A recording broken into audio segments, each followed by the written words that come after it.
ফুটপাতে বাচ্চার দুধ গরম করা এসবের জন্য নয়, পার্ক স্ট্রিট ইত্যাদি। এবং আমরা খুব স্পষ্টভাবে বলছি, আমরা 100 বার ফুটপাত পথচারীদের জন্য ফ্রি রাখার পক্ষে। ফুটপাত জবরদখল মুক্ত হওয়া উচিত, কিন্তু আমাদের আর্থসামাজিক পরিস্থিতিতে তার একটা মানবিক মুখও থাকা উচিত। আমরা কখনো মন্ত্রীকে দেখছি বন্যা কবলিত এলাকায় জলে ডুবে থাকা জায়গায় বোটে ঘুরে বলছেন মানুষ ডুবে আছেন ঠিকই, কিন্তু কি অপূর্ব প্রাকৃতিক সৌন্দর্য বলে গান গাইছেন। এটা হতে পারে না।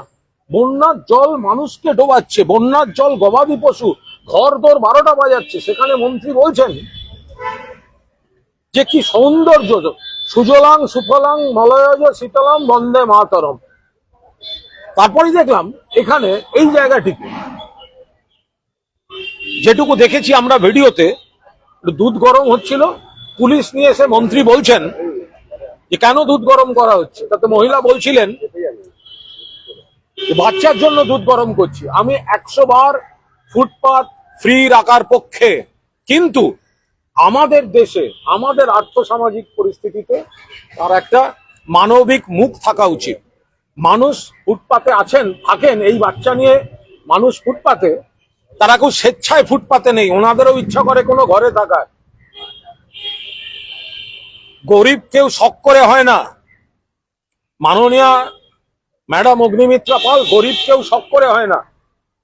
উনিও চান না ওনার এই বাচ্চা নিয়ে এই বৃষ্টির বাদলের মধ্যে এই ফুটপাতে সেখানে দুধ গরম করে খাওয়াতে। পুনর্বাসনের ব্যবস্থা করুন। 100 বার ফুটপাত মানুষের জন্য। আমরা এখান দিয়ে হাঁটাচলা করি না? আমরা করি। আমরা এসব জায়গায় আসি না? 100 বার আসি। আরে দুধ গরম করছে বলছে বাচ্চার জন্য, তাকে সেই সময়টুকুও তো দিতে পারতেন।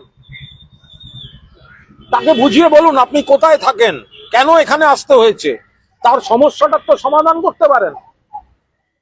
ক্যামেরায় ছবি তোলার জন্য যে গরিব বলে ফুটপাত দখল করে থাকবেন, গরিব কেউ শখে হয় না ম্যাডাম। আমাদের পরম সৌভাগ্য যে আমরা একটা বাড়ি পেয়েছি, আর এরা বাড়ি পায়নি। আমি কোথাও কিন্তু জবরদখল সমর্থন করছি না, কিন্তু আজ এই স্পটে দাঁড়িয়ে আপনাকে অনুরোধ করছি, সরকার মানবিক মুখটা রাখুক। বন্যা দেখতে গিয়ে বন্যার জল দেখে প্রাকৃতিক সৌন্দর্যের কথা যেন এই সরকারের মনে না পড়ে।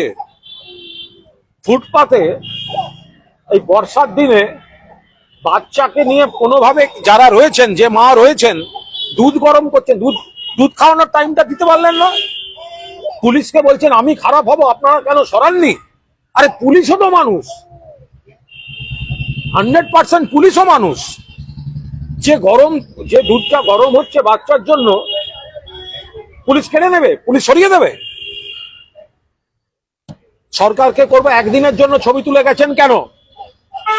আসুন ফ্যামিলির সঙ্গে কথা বলুন। ফুটপাতে না থাকতে গেলে কি করা উচিত, কোনো কাজের ব্যবস্থা করে দিন।